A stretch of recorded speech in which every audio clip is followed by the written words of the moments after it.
नमस्कार, मैं हूं आशीष चित्रांशी और आप देख रहे हैं the news launcher. Hot topic with Hemant Atri. लाइए हेमंत जी को जोड़िए फटाफट।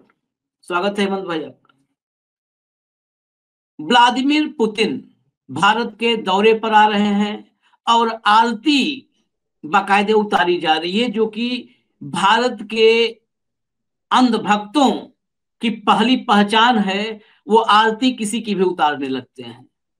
यही नहीं तय कर पाते। मैंने कई बार ये बात कहा है कि ताऊ कौन है, ट्रंप है ताऊ, जिनपिंग है ताऊ, पुतिन है ताऊ, समझ में नहीं उनको आता है।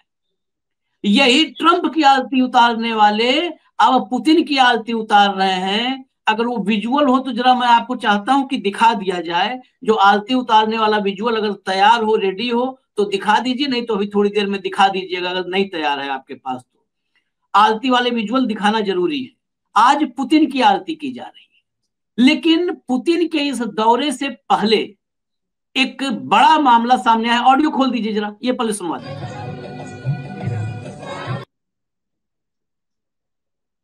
चलिए, इसमें म्यूजिक है तो इसलिए इसको रोक दिया है। लेकिन आप देखिए, ये आरती पुतिन की फोटो लगा करके आरती उतारी जा रही है। 33 कोटि देवी देवता हमारे यहाँ कम पड़ जाते हैं तो ट्रंप को शामिल कर लिया जाता है, पुतिन को शामिल कर लिया जाता है, जिनपिंग को शामिल कर लिया जाता है। समझ में नहीं आता कि हमारा सनातन कैसा, उसको सनातन सनातन को कैसा आकार दिया है मोदी जी ने, कि एक तो खुद जो है अविनाशी बन के बैठे हैं भगवान, और कई भगवान विदेशों से इंपोर्ट कर रहे हैं। अब तक सामान इंपोर्ट करते थे, अब भगवान का इंपोर्ट किया जा रहा है भारत में। ये अद्भुत है। मोदी जी ही कर सकते हैं और मोदी जी के गंध भक्त कर सकते हैं। अंधभक्त कहना उनका अपमान है, गंध भक्त कहिए। दरअसल ये पूरे लोकतंत्र को बदबूदार बनाने की कोशिश में लगे हुए हैं। लेकिन पुतिन के आने से पहले राहुल गांधी ने जयशंकर और मोदी, इन दोनों का असली खेल पकड़ लिया है। दरअसल साहेब डर की वजह से, और ये मैं नहीं कह रहा हूं, राहुल गांधी भी मैं सुनवाऊंगा, डर की वजह से राहुल गांधी की मीटिंग रद्द करवा रहे हैं। वो नहीं चाहते हैं कि भारत की भूमि पर या राहुल विदेश जाएं तो किसी बड़े नेता से उनकी मुलाकात हो पाए। ये बड़ा गंभीर मामला है, क्योंकि भारत की जो लोकतांत्रिक परंपरा रही है, इस परंपरा में एलओपी, लीडर ऑफ अपोजिशन, ये बहुत महत्वपूर्ण ओहदा होता है। जो भी विदेशी नेता, विदेशी डेलीगेट्स आते रहे हैं भारत में, पहले वो सरकार के प्रतिनिधियों से मिलने के साथ साथ एलओपी से भी मिलते रहे हैं। चाहे वो सुषमा स्वराज हो, चाहे एल के आडवाणी हो, या अटल जी के दौर तक चले जाइए। अगर जितना रिसेंट है, जो हम लोग याद कर सकते हैं नेहरू के जमाने में जाने के बजाय, उतने तक में अगर आप देखेंगे तो मुलाकात होती रही है। और अगर आप नेहरू के दौर में जाना चाहते हैं तो मैं याद दिला दूं, अटल बिहारी वाजपेयी ने ही जो बताया था कि उनको कहा था नेहरू जी ने कि एक दिन प्रधानमंत्री ये बनेगा। कहाँ कहा था? वो एक कार्यक्रम में विदेशी डेलीगेट्स वगैरह थे, वहां पर भी उस कार्यक्रम में कई लोग सम्मानित शख्सियत थे, उसी कार्यक्रम में बोला था। और वो दौर था जब अगर अपोजिशन के नेताओं से नेहरू नहीं भी मिलवाते तो भी कांग्रेस ही पोजीशन में थी और कांग्रेस ही अपोजिशन में थी। अकेले कांग्रेस ही कांग्रेस इस देश में थी, लेकिन फिर भी विपक्षी नेताओं को नेहरू सम्मान देते थे। और बहुत जूनियर, अटल बिहारी वाजपेयी नेहरू के सामने मोस्ट जूनियर लीडर के हैसियत में थे, तब भी वो सम्मान उनको देते थे नेहरू जी। मैं सीधा शुरू करूंगा राहुल की बाइट से। राहुल का बयान जरा सुनवाइए, राहुल का बयान ले आइए, उसके बाद हम कार्यक्रम बढ़ाते हैं। जनरली इस सरकार की पॉलिसी है, नॉर्मली ट्रेडिशन होता है कि एलओपी के साथ जो भी बाहर से आते हैं उनकी मीटिंग होती है। ये वाजपेयी जी के टाइम होता था, मनमोहन सिंह जी के टाइम होता था, ये ट्रेडिशन रहा है। बट आजकल क्या होता है कि जो फॉरेन डिग्नेटरीज आते हैं या जब मैं कहीं बाहर जाता हूं तो सरकार उनको सजेस्ट करती है कि एलओपी से नहीं मिलना चाहिए। तो ये इनकी पॉलिसी है, ये हर बार करते हैं। जब मैं बाहर जाता हूं ये करते हैं, जब लोग यहाँ आते हैं मैं करता हूं। हमें मैसेज मिलता है कि हमें बताया गया है कि सरकार हमसे कहती है कि आपसे नहीं मिलना है। Thank you. वो तो है रिलेशन देखिए, रिलेशन तो सबके साथ है। जो एलओपी एक दूसरा पर्सपेक्टिव देता है। हिंदुस्तान को हम भी रिप्रेजेंट करते हैं, हाँ, सिर्फ सरकार नहीं रिप्रेजेंट करती है। तो सरकार नहीं चाहती कि ऑपोजिशन के लोग बाहर के लोगों से मिलें। ये ट्रेडिशन है।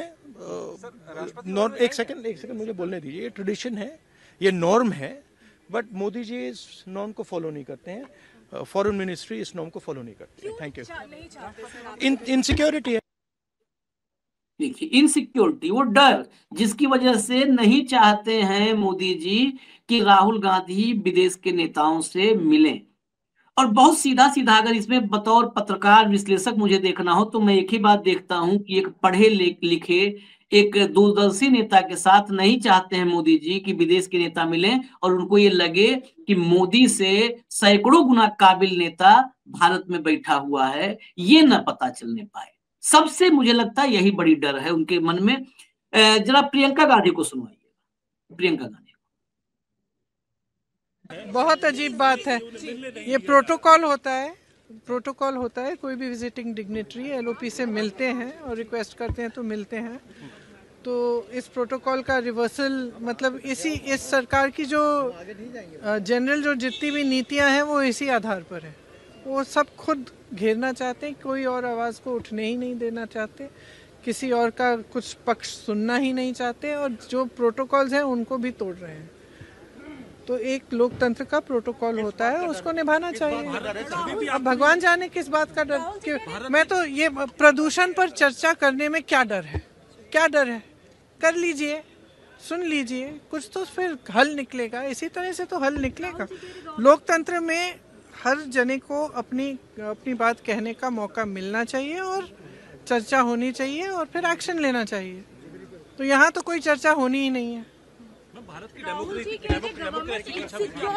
है इनसिक्योर, बहुत इनसिक्योर है। और उसका एक ये रिफ्लेक्शन है कि अगर एलओपी को मतलब इतने सालों से जब भी कोई डिग्नेटरी आते हैं तो एलओपी से मिलते हैं, ये प्रोटोकॉल है।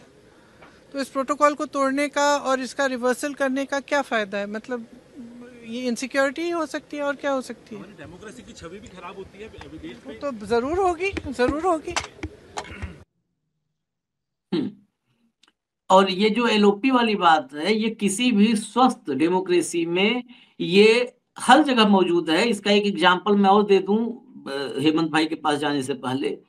भारत की विदेश नीति के सत्यानाश में भी इसकी भूमिका मानी जाती है। मोदी जी हर जगह इनसिक्योर है। ये राहुल को लेकर के भी हैं और खुद को लेकर के भी हैं। अमेरिका में ट्रंप कहा जाता है, ट्रंप के टारगेट पर मोदी क्यों आए? क्योंकि अमेरिका में राष्ट्रपति पद का चुनाव था, मोदी जी वहां गए हुए थे। मोदी जी को कमला हैरिस से भी मिलना था और ट्रंप से भी मिलना था, और ऐन वक्त पर कमला हैरिस से नहीं, जो है ट्रंप से उन्होंने मिलने का इरादा त्याग दिया।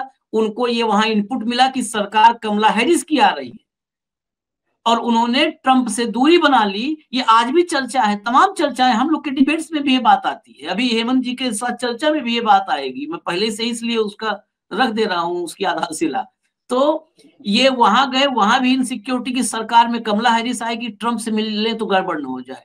तो जैसे खुद डरते हैं, वही डरने वाला नजरिया राहुल को लेकर के भी उनके मन में भीतर तक बैठा हुआ है।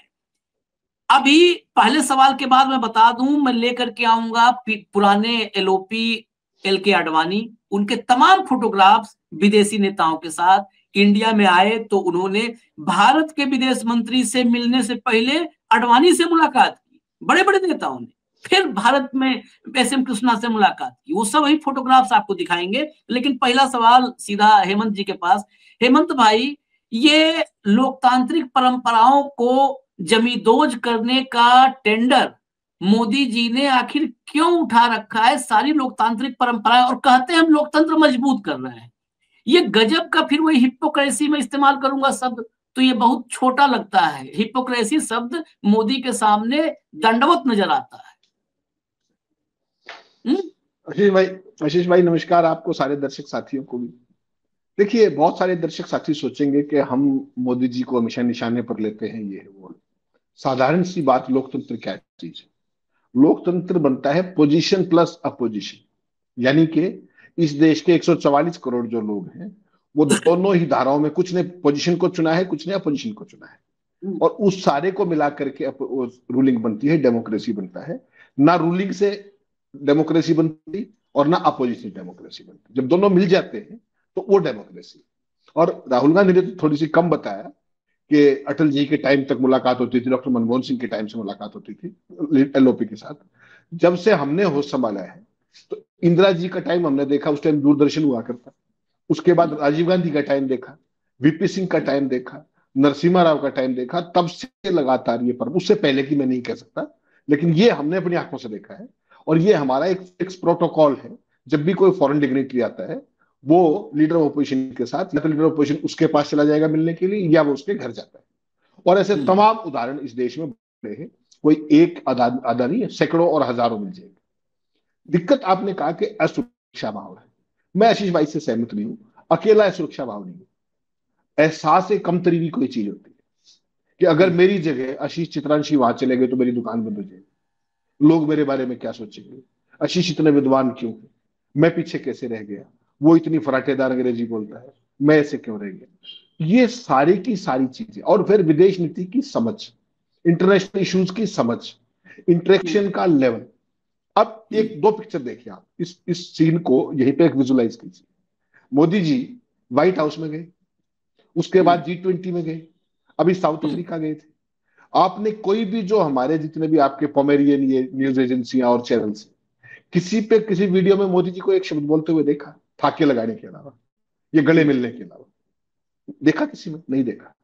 जब मोदी जी वापस आ चुके हैं, वहां की कोई भी एजेंसी किसी भी देश की वो वीडियो जारी करती है जिसमें आवाज होती है, और उस आवाज में आज तक मोदी जी का एक वाक्य पूरा समझ में आया होता? आपको बता दीजिए, एक वाक्य कह रहा हूं।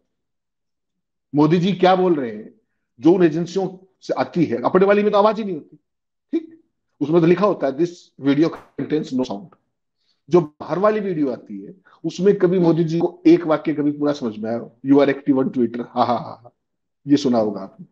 Weather here is very nice, हा हा हा, ये। इसके अलावा कुछ? कल तो कमाल हो गया, फ्रांस की एक वीडियो में देख रहा था जिसमें राष्ट्रपति ने पूछा तो कुछ, तो इन्होंने जवाब दिया कि आई रीच टू। ये तो उनको पता ही है कि आप आए आज उनके देश के अंदर। उसके बाद छुट्टी, ट्रांसलेटर बता रहा है, ट्रांसलेटर बता रहा है। एक सीन ये, और एक दूसरा सीन है कि आपने कोई बातचीत शुरू की और मैंने सारा फराटेदार आपको अंग्रेजी हिंदी जिस भाषा में भी जो है अपना पूरा डिस्कशन हुआ बढ़िया से, ठीक। तो उन दोनों के बीच की जो चीज है वो क्या है? 11.5 साल से पूरा डंका सुनाया जा रहा है देश को, पूरा भारत के किसी विषय की कोई बात नहीं। जब तक ऑपरेशन सिंदूर खत्म हुआ तब तक केवल डंका था, और डंका ऐसा था कि इंडिया में तो डंका बजता था, बाहर से जो वीडियो आती थी उसमें आवाज नहीं होती थी। तो बिना आवाज का डंका इस देश ने 11.5 साल सुन लिया, ठीक। उसकी पोल खुली ऑपरेशन सिंदूर के बाद, जब 63 बार ये कह दिया ट्रंप ने कि मैंने ऑपरेशन सिंदूर रुकवाया है। याद होगा आपको? ये बेसिकली आशीष भाई क्या है, मोदी जी चैंपियन है मन की बात के। वो कहीं भी जाए, वो देश के अंदर हो विदेश के अंदर हो, उनके फ्रेम में भी कोई आ जाए। आप तो कह रहे हो कि लीडर ऑपोजिशन से नहीं मिल रहे पुतिन, अरे ये तो पुतिन है भाई, वो किसी भी देश के लिए उसको नहीं मिलने देंगे। कारण क्या है? कारण ये है कि मोदी जी का मतलब हिंदुस्तान है और हिंदुस्तान का मतलब मोदी है। इसके अलावा तो कुछ बचा नहीं ना। उसमें कौन राहुल गांधी, कौन खड़गे, कौन कोई और। जो आदमी, मैं आपके दफ्तर में आकर के आपको फ्रेम से धक्का मार दूं, आपको कैसा लगेगा? मोदी जी ने ये काम किया कि नहीं? मार्क जगरबर्ग के ऑफिस में, फेसबुक के हेडक्वार्टर के अंदर, वो फ्रेम के बीच में आ रहे थे, मोदी जी ने साइड से हटा, उसी के दफ्तर में भाई, उसी की इवेंट। तो मोदी जी तो अपने फ्रेम में किसी को बर्दाश्त नहीं करते। अब विदेशी राष्ट्राध्यक्ष राहुल गांधी से मिले, ये उसको कैसे बर्दाश्त होगा? आप बताइए। और होना चाहिए क्या बर्दाश्त? One man one nation, one nation one leader. कहते हैं one nation one election, no, this is one nation one election one leader. Ultimate aim ये है। जो आदमी कांग्रेस मुक्त भारत की बात करता हो, उसके मन में विपक्ष मुक्त भारत हो, आपको सोचता है, लगता है कि वो पुतिन से उनको मिलने देगा क्या? क्यों मिलने देगा भाई? फिर आपने कहा विदेशी राष्ट्राध्यक्ष। देखिए, दुर्भाग्य से पुतिन एक डेमोक्रेटिक कंट्री से नहीं आते। ऐसे ही शी जिनपिंग नहीं आते। लेकिन अमेरिकन प्रेसिडेंट डेमोक्रेटिक उससे आता है, तो वो जब भी इंडिया में आएगा तो मिलेगा। मैंने आपको फोटो भेजा, दिखाइएगा, बराक ओबामा सुषमा स्वराज के साथ बैठे हुए, बहुत सामान्य चीज है। वो आपसे आपकी सुनेंगे भी नहीं, वो मिलेंगे, क्योंकि उनको डेमोक्रेसी का मतलब पता है। और एक चीज और याद रखिएगा, मैं दर्शकों को पहले क्लियर कर दूं, बहुत सारे दर्शक ये सोचेंगे कि क्यों मिलना चाहिए। तो एक चीज और स्पष्ट कर दूं आशीष भाई, क्योंकि अपन ने सारी चीजें बहुत करीब से देखी है। जब भी मान लीजिए आप लीडर ऑफ अपोजिशन है और सरकार किसी की है, तो आपसे कोई फॉरेन डिग्निटरी मिलने आता है, उससे पहले विदेश मंत्रालय के अधिकारी आपके पास मिलने आएंगे और वो आपको ब्रीफ करेंगे कि इस देश के साथ हमारी ये हिस्टोरिकल बैकग्राउंड है, ये हमारे करंट इश्यूज हैं और इन पे बात करनी चाहिए, गवर्नमेंट का स्टैंड ये है। तो आप क्या करेंगे उसके साथ? वो आएगा, आप प्लेजेंट्रीज एक्सचेंज करेंगे, हेलो है, और उसके बाद जो आपको ब्रीफ दिया है ना विदेश मंत्रालय ने, उसके अलावा एक शब्द नहीं बोलेंगे आप, वो भी उसका प्रोटोकॉल का हिस्सा है। तो फिर किस बात का डर है? ब्रीफ भी आपका है, सारी चीजें आपकी है, नैरेटिव भी आपका है, फिर क्या चिंता है? फिर चिंता एहसास कमतरी की है, जो अल्टीमेटली लीड करता है इंफिनिटी कॉम्प्लेक्स को। जब आगे ले जाओगे तो असुरक्षा भाव में कन्वर्ट हो जाता है। ये वो स्थिति है, इसको केवल इसी रूप में देखें आप। भारतीय जनता पार्टी का कोई व्यक्ति इसका जवाब नहीं देगा, इसका जवाब एलजेपी का व्यक्ति देगा। ये राहुल गांधी पहले अपनी संसदीय जो जिम्मेदारियों को पूरी कर दे, उसके बाद अरे भले आदमी, तेरे एमपी डेढ़ नहीं, सत्ता के तू आसपास नहीं, मोदी जी का अनुमान खुद को बताता है, तू बताएगा लीडर ऑपोजिशन क्या होता है? तो मतलब आप देखिए पोमेरियंस को थोड़ी देर में, आज आपके दोस्त आ गए हिरेन भाई, थोड़ा बहुत ब्रीफ देंगे, शाम को कुछ करेंगे वो। हालांकि आज तो गुडी गुडी होगी सारी, जैसे आपने दिखाया कि ट्रंप की आरती उतरनी शुरू होगी। वो जो आपने वीडियो दिखाया बताना भूल गया, वो मोदी जी की कंस्टिट्यूएंसी क्या है, बनारस का है, और मोदी जी की प्री एजेंसी ने जारी किया है, ये भी ध्यान रखिएगा। तो वो सारी चीजें हो रही। तो ये वही लोग हैं, इनको इस बात से कोई मतलब नहीं कि कौन क्या सोचेगा। मोदी जी हाउडी मोदी करके आए, ठीक, नमस्ते ट्रंप किया, आज एक बार उनके मुंह से ट्रंप का नाम लेवा दीजिए, आप एक बार जरा बुलवा दीजिए। उसने 63 बार बता दिया, आप एक बार बुलवा दीजिए मोदी के मुंह से, माई फ्रेंड ट्रंप कहलवाइए एक बार। नहीं, शी जिनपिंग को अहमदाबाद बुलाया, झूला झूले, फोटो शूट कराया, सब कुछ कराया, एक बार आप मुंह से नाम दिलवा दीजिए उनका। अब पुतिन की आरती उतार रहे हैं, इनको पता ही कुछ नहीं। आरती उतारने का हमारे यहाँ कौन सी परंपरा? आपने आज से 2014 से पहले कौन से विदेशी राष्ट्र देखी आरती उतरती देखी थी भारत के अंदर? ये कौन सी परंपरा नहीं आई है? तो आपने बिल्कुल ठीक कहा, सनातन मजबूत कर रहे हो क्या? वो दो ने तो सनातन मजबूत करवा दिया, ट्रंप ने और उसने। हवन कर रहे थे भाई साहब। ट्रंप का जब चुनाव था, कमला हैरिस चुनाव लड़ रही है, भारतीय मूल की है, और संघी भाई ट्रंप के लिए वो कर रहे थे, बताइए आप। और फिर ट्रंप ने भाई ने बनते ही मोदी जी को न्योता भी नहीं दिया, शपथ में भी नहीं। वो आपके दोस्त मुकेश अंबानी गए थे वहां पे, ये तो वहां भी नहीं गए, ना अडानी को बुलाया, बताइए। तो ये चीजें जो है आशीष भाई, ये डिप्लोमेटिक प्रोटोकॉल की चीजें हैं, स्थापित परंपराएं, स्थापित मान्यताएं, स्थापित मर्यादाएं। और डेमोक्रेटिक कंट्रीज इन बात का बड़ा कॉग्निजेंस लेते हैं। चाइनीज राष्ट्रपति को क्या पता पोजीशन क्या होता है, मत मिलने दो, पुतिन मिले या ना मिले कोई बहुत फर्क नहीं पड़ता। लेकिन डेमोक्रेटिक कंट्रीज जितने भी हैं, वो तो इन बातों को बड़ा सीरियस लेते हैं। और वहां के जो राष्ट्राध्यक्ष या फॉरेन डिग्निटरी आएंगे, they make it A point कि अपोजिशन से हम मिलेंगे, क्योंकि उसके बिना उनका दौरा पूरा नहीं होता। पिक्चर का एक साइड में दोनों साइड देखें, ठीक।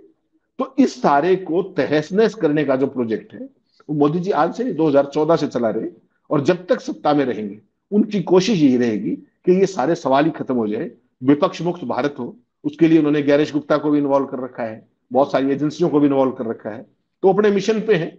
और अगर उनकी चली तो वो निश्चित तौर पे इसको एक रूटीन बना देंगे कि फॉरेन डिग्निटरी मतलब नरेंद्र मोदी, इसके अलावा कुछ नहीं। जो शुरुआत में मैंने कहा कि डर, डर दरअसल वो शब्द है जिसकी ब्रांचेज है, शाखाएं हैं, इंफीरियरिटी कॉम्प्लेक्स, ये सब मिलकर के वो डर पैदा होता है। और वो डर नरेंद्र मोदी में, अब वो जैसे डर कह रहा हूं तब तक ठीक है, अब डरपोक कह देंगे तो बुरा लगने लगेगा, थोड़ा सा शब्द गड़बड़ हो जाएगा। लेकिन कायदे से कहे तो जो व्यक्ति हमेशा डरा हुआ होता है उसी को डरपोक कहते हैं। कोई अलग से थोड़ा होता है कि डरपोक अलग से बनेगा ढांचा। जो 24 घंटे डरा हुआ हो वही डरपोक होता है। सिर्फ विपक्ष मुक्त नहीं बनाना है भारत को। हेमंत भाई, एक कदम और आगे बढ़ी, बीजेपी को भी लीडर मुक्त बनाना है। सेकंड लाइन खाली विपक्ष मुक्त नहीं करना है। भारतीय जनता पार्टी में जितने भी ढांचे होंगे, मतलब एक सशरीर एक व्यक्ति होगा, वो लीडर कोई नहीं होगा। वो या तो डीलर होगा और नहीं तो चरणों में होगा। मतलब डीलर भी किसी न किसी के लिए मैन्युफैक्चर के लिए काम करता है। तो डीलर, मतलब डीलर के कई अर्थ होते हैं, कई शब्द होते हैं, मतलब कई अर्थ इसके मायने निकलते हैं डीलर के। तो डीलर होगा या चरणों में होगा वो। भारतीय जनता पार्टी में बताइए, आप कह रहे हो कि जुकरबर्ग को हटा दिया था, अरे अपनी पार्टी में राजनाथ सिंह को धकिया देते हैं। आ जाओ फ्रेम में, कोई फ्रेम में तो कोई नहीं आना चाहिए, फ्रेम में कोई नहीं। अरे भाई, मेन एसपीजी बात का जवान पार्लियामेंट की एंट्री पे एसपीजी के जवान को धमका दिया कैमरों के साथ। हट हट हट, तो फ्रेम मत आ भाई। कैमरे और हमारे, कैमरा और मोदी के बीच जो आया वो मोदी जी को कतई नहीं भाएगा। ये जो आपने आलती उतारते देखा ना, दरअसल यही 11 साल की कुल जमा पूंजी है। भारत को यही बनाना चाहते हैं। ये अभी टुकड़ों में दिख रहा है आपको। यही संपूर्ण भारत को, कि पूरा भारत आलती का थाल लेकर के झूठा हो। मोदी जिसकी चाहे उसकी आलती उतार देंगे। मोदी की उतारे या किसी विदेशी की, भारत में तो कोई और ना हो, भारत में दूसरा कोई नहीं चाहिए आलती उतारने वाला। परंपरागत बात है, आपने कहा ये चिराग पासवान या अगल बगल की पार्टी वाले, ये क्या बोलेंगे, सही बात है। इनका क्या हम मतलब इनके लिए शब्द भी इस्तेमाल करना कोई नहीं ठीक है। इनकी क्या हैसियत है, क्या हैसियत है, क्या औकात है राजनीति में भारत की, पहले अपने बारे में सोचे। इन सबको केवल वही ना, जो मेवा तीर्थ बनाया है मोदी जी ने, उस मेवा तीर्थ का मेवा मिलता रहे। बस मेवा तीर्थ से मेवा लेने के लिए सब आते हैं कि चलो हम बोलते हैं कुछ खुश हो जाएंगे, साहेब खुश हो जाएंगे, साहेब खुश हो जाएंगे। साहेब की इस इनसिक्योरिटी को समझने के लिए कुछ पुराने फोटोग्राफ्स दिखाने पड़ेंगे। लाइए भैया एक एक करके, ये देखिए खबरें और photographs. Foreign Pakistan foreign minister meets L K Advani before talks with S M Krishna. S M Krishna Bharat के विदेश मंत्री उस दौर में थे। विदेश मंत्री, भारत के विदेश मंत्री से मुलाकात से पहले पाकिस्तान की विदेश मंत्री ने एलके आडवाणी से मुलाकात की, क्योंकि आडवाणी जी उस समय लीडर ऑफ अपोजिशन थे। उनसे फोटो लाइए भैया, फोटो दिखा दीजिए। ये देखिए, ये तारीख भी आप देख लीजिएगा, उसमें तारीख नीचे है 27 जुलाई 2011। ये देखिए मुलाकात, आगे बढ़िए, आगे बढ़िए। ये मुलाकात आप देख लीजिए। ये जो है किस देश के, मैं आपको डिटेल बता देता हूं किस देश के नेता ब्रिटिश हैं। British foreign minister Jack Straw. हाँ, तो इसलिए ब्रिटिश फॉरेन मिनिस्टर, उनकी भी फोटो आपके सामने आ गई है, वो भी मुलाकात किए। इसके अलावा आगे बढ़िए, जरा आगे बढ़िए। ये फोटो दोबारा क्यों दिखाने की जरूरत है, चलिए आगे बढ़िए। वही मुलाकात है, पाकिस्तानी विदेश मंत्री। Indian opposition leader L K Advani right shakes hand with French foreign minister Michael Barnier in New Delhi, India, 28 October 2004। चलिए ये देखिए, नेक्स्ट आगे बढ़िए, आगे बढ़िए। L K Advani calls on Chinese president Hu Jintao, 22 November 2006। ये इसको रोकिएगा, स्क्रीन पर रहने दीजिएगा, रोकिए, स्क्रीन पर रहने दीजिए। ये इसलिए फोटो हम दिखा रहे हैं कि जो लोग बता रहे हैं ना कि पहले संसदीय परंपराओं को निभाना सीखें। आज एक किरण रिजिजू का बयान भी वायरल किया जा रहा है, पुराना बयान उठा करके, कि राहुल गांधी तो देश के खिलाफ बोलते हैं, पहले देश के खिलाफ बोलना बंद करें तब जो है, तो देश के खिलाफ बोलते हैं तो आप लोग क्यों एलओपी उनको बना के रखे हो, उनको जेल में डालो भाई। देश के खिलाफ बोलने वाला देशद्रोही व्यक्ति एलओपी बन के बैठा है, और आपकी एजेंसियां, आप सब लोग इतने नाकारे हो, इतने निकम्मे हो। अब जब क्या है, क्योंकि उन्होंने मुलाकात विदेशों में जब भी की तो डेमोक्रेसी पर बात की, इंडिया में डेमोक्रेसी की आज की क्या स्थिति है उस पर बात की, इसीलिए वो देश विरोधी हैं। तो जरा पढ़िए इस खबर को। विकीलीक्स ने ये खबर डाली थी। विकीलीक्स इस दौर में बहुत चर्चाओं में आया था, दुनिया में बहुत सारे थ्रेड्स ऐसे उसने खोले थे। क्या लिखा, like Shimla accord we will not oppose nuclear deal if we come to power, Advani assured US diplomat. इस खबर में पूरा डिटेल नीचे है कि किसके साथ मुलाकात हुई, क्या मुलाकात हुई। आडवाणी ने वहां पर ये एश्योर किया था। अब बताइए, एलओपी होते हुए यूएस डिप्लोमेट को अगर एश्योरेंस दे रहे हैं आडवाणी जी, तो आप ये तय करिए कि राहुल गांधी ने कभी भी तुलना कीजिए कि राहुल गांधी ने कभी ऐसा कुछ किया है क्या आज तक, कि हमारी सरकार आ जाएगी तो हम ऐसा कर देंगे, हम आपके साथ आपके हवाले कर देंगे भारत को, या आपके हिसाब से हमारी पॉलिसी बनेगी। अमेरिका के किसी डिप्लोमेट से, चीन के किसी डिप्लोमेट से कोई ऐसा थ्रेड हो, कोई ऐसा खुलासा हो, लाइए आप लोग। अंतर एक और भी है, और कोई फोटो है तो दिखा दीजिए फटाफट, नहीं तो मैं सवाल पे चलूंगा। अंतर एक और है, आपने कहा था ना कि एक पढ़े लिखे वाली कमतरी का एहसास। नरेंद्र मोदी वो प्रधानमंत्री हैं जिनके सामने से टेलीप्रॉम्प्टर हट जाए तो अपना नाम भी शायद लेने में दिक्कत हो। बहुत सारे एग्जाम्पल दिए हैं। अमेरिका वाला याद करिए आप, दो दो पीछे ट्रांसलेटर बैठे हुए थे, दो दो बैठे थे, तब भी देखिए कितनी गड़बड़ी हो रही थी।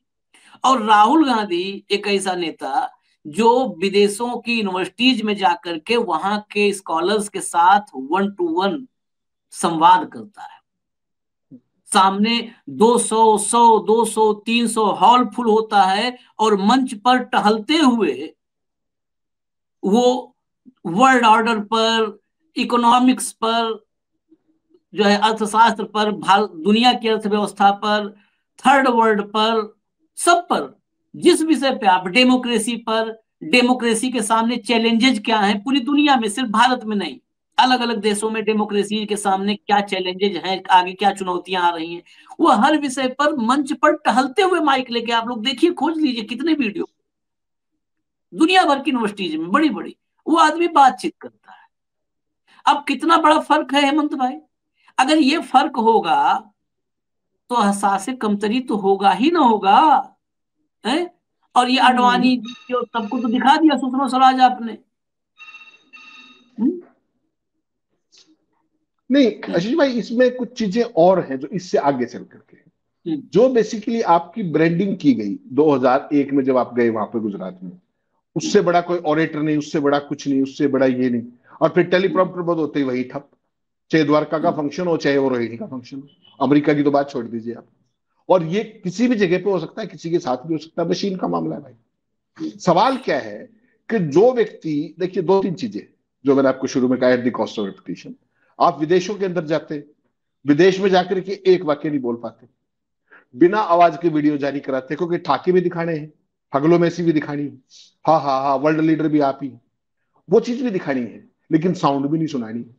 तो साउंड आती है फिर दूसरे जगह से वो सुनाई जाती है। इंडिया के अंदर कहीं भी अपना इस पार्टी का भी फंक्शन हो, कुछ भी फंक्शन हो, रैली हो, बिना टेलीप्रॉम्प्टर के दो लाइन नहीं बोल पाते। और उसके बाद आपकी ब्रांडिंग क्या है कि आप विश्व गुरु है कि नहीं? आपसे बड़ा दुनिया में कोई ऑडिटर नहीं, जो आदमी एक लाइन अपने आप नहीं बोल सकता। और एक दूसरा आदमी, जैसा आपने कहा कि विदेशी यूनिवर्सिटीज के अंदर जाकर घंटों तकरीर करता है, उस आदमी को इंटरेक्शन करता है, सवाल जवाब करता है, वो आदमी पप्पू है। तो आप इस प्रोजेक्ट को नहीं समझ रहे क्या? प्रोजेक्ट कितना बड़ा है। काले को सफेद और सफेद को काला बनाने के लिए कितनी ताकत, कितनी ऊर्जा, कितने संसाधन लगते होंगे, उसकी तो कल्पना कीजिए एक बार। तो मोदी जी के पास उनकी दिक्कत नहीं है, इसीलिए ये सारी चीजें 11.5 साल चल गई। कोई भी और व्यक्ति होता, कोई भी और व्यक्ति होता, 1.5 घंटे में, भाई साहब मीडिया तो 2 मिनट में खाल उतार के रख देता है साइड में। क्यों नहीं? मीडिया की तो औकात नहीं ना सांस निकालने की। इसलिए मोदी जी ने सबसे पहले आते ही मीडिया को बंधक बनाया कि बाकी चीजों को आप देख लेंगे, बाकी एजेंसियों का तो आपको पता ही है। एक इंस्टीट्यूशन बचा हुआ था, उसका कार्यक्रम, अभी कार्यक्रम कहूं या कुछ अगला शब्द कहूं, उसको वक्त के साथ अपने आप ही प्रूव कर रहा होती है, चौथा इंस्टीट्यूशन। तो मोदी जी अपने जिस मिशन पे आए थे उस पर लगे हुए हैं। ये तो इस देशवासियों को सोचना है कि विश्व गुरु कौन है, पप्पू कौन है। मैं और आप तो दूर कागज को ब्लैक एंड व्हाइट सामने रख सकते हैं, हमारी ड्यूटी इतनी। चलिए, हमारी ड्यूटी जो है वो तो हम पूरा करेंगे, लेकिन इस डेमोक्रेसी में सबकी ड्यूटी है। इसीलिए हमारे संविधान में जो मौलिक अधिकार थे, मूल अधिकार, उसके साथ मौलिक कर्तव्य जोड़े गए थे कि सबकी जिम्मेदारी है। लेकिन जो शिखर पर बैठा है वही अगर गैर जिम्मेदार है तो फिर क्या होगा? घर का मुखिया ही जिस घर में निकम्मा हो, क्या होगा उस घर का दशा? वही जो है दिक्कत हमारे सामने है। और सोचिए आप, आज की तारीख में, आज जिस दिन हम ये चर्चा कर रहे हैं, उस दिन इस देश की सबसे बड़ी खबर मुझे लगता है कि 2014 से लेकर अब तक की सबसे बड़ी खबर है, जो पीएमओ को लेकर के खबर है। क्योंकि प्रधानमंत्री का दफ्तर कभी भी ऐसे मामलों को लेकर चर्चा में नहीं आया है, और मुझे तो लगता है पूरी दुनिया में किसी भी राष्ट्राध्यक्ष के, प्रधानमंत्री या राष्ट्रपति का दफ्तर ऐसी वजह से चर्चा में नहीं आया होगा जिस वजह से आज हमारा मेवा तीर्थ आज जिसकी वजह से चर्चा में है, क्योंकि वहां पर मेवा बट रहा है, लोग लूट रहे हैं, मेवा की लूट लगी है, तो उस वजह से चर्चा में है। और समानांतर उसी वक्त रूस के राष्ट्रपति का आगमन हो रहा है। रूस के राष्ट्रपति के आगमन के साथ ही आज अपोजिशन के लीडर के साथ जो साजिश चल रही है, जो खेल चल रहा है, वो एक्सपोज हो रहा है। लेकिन आप गौर कीजिएगा, आज हम कहते हैं मत देखिए, लेकिन आज मैं कहूंगा रिमोट उठा करके एक बार चैनल सारे ट्यून कर लीजिएगा। किसी चैनल पर ये चर्चा आप देखें तो बताइएगा। रही बात एक बात की चर्चा जिससे सबसे ज्यादा लोगों को गुमराह किया जाता है, हेमंत भाई, वो भी विषय है, पुतिन आ रहे हैं तो चर्चा हम करेंगे एक जरूर उस पर। गुमराह ये किया जाता है कि पुतिन ने कहा कि मोदी मेरे बहुत अच्छे मित्र हैं।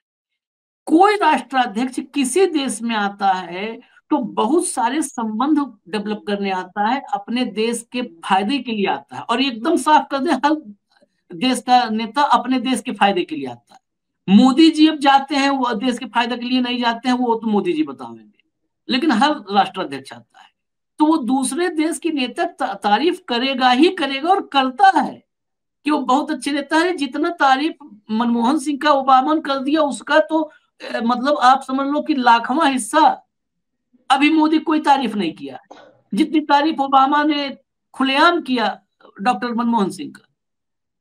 तो वो आप कल्पना कीजिए, क्या पुतिन आएंगे और कह दें नहीं नहीं मोदी बहुत गंदा आदमी, हम नहीं, बस भारत आ रहे हैं, अरे तो आ किस लिए रहे हो, गंगा नहाने हैं, किस लिए आ रहे हो? मोदी अच्छा आदमी है, मोदी बहुत हमारे अच्छे मित्र हैं, मोदी बहुत डायनेमिक लीडर हैं, मोदी दुनिया के बहुत ताकतवर लीडर हैं, ये बताना पड़ता है। जिस ट्रंप ने छील दिया हमारे देश की फॉरेन पॉलिसी को, हमारे देश की अर्थव्यवस्था को छील दिया, जैसे आलू छीलते हैं छिलने से, वो भी क्या कहता है कि मोदी जी ग्रेट लीडर। आगे कहता है ज्यादा बताऊंगा तो पॉलिटिकल करियर बर्बाद हो जाएगा, और उसके पहले कहता है मोदी जी ग्रेट लीडर। अब आप सोचो, लेकिन यहां पर वही पोजीशन चर्चा में लाया जाता है। यहां पर डिबेट किस पे होगा? पुतिन ने मोदी को मित्र कहा, गले लगाया। अरे भैया, गले लगाने पर कोई डिस्कशन नहीं होता है, गले लगा करके गला दबाया कैसे जाता है उस पर होता है। गले लगाने के बहुत दृष्टांत हमारे इतिहास में है, जहां पर गले लगा करके पीठ में छुरा भोंक करके मारा गया है। हमारे इतिहास में ही ऐसे बहुत दृष्टांत हैं, उसके लिए हमें मंगोलिया, होनोलुलु नहीं जाना पड़ेगा। उस गले लगाने से हमारे देश को क्या फायदा हुआ, यह विषय होना चाहिए डिबेट में, एनालिसिस का। और हम करेंगे, हम हेमंत जी, कि हमारे देश को उससे क्या लाभ हुआ। मोदी जी वर्ल्ड लीडर बन गए, अरे मोदी जी के वर्ल्ड लीडर बनने से देश का क्या फायदा है भाई? रुपया 91 चला गया है। खैर चलिए, इजाजत दीजिए हमें, वो सब चर्चाएं लेकर के आएंगे। धन्यवाद हेमंत भाई, बहुत बहुत धन्यवाद, नमस्कार।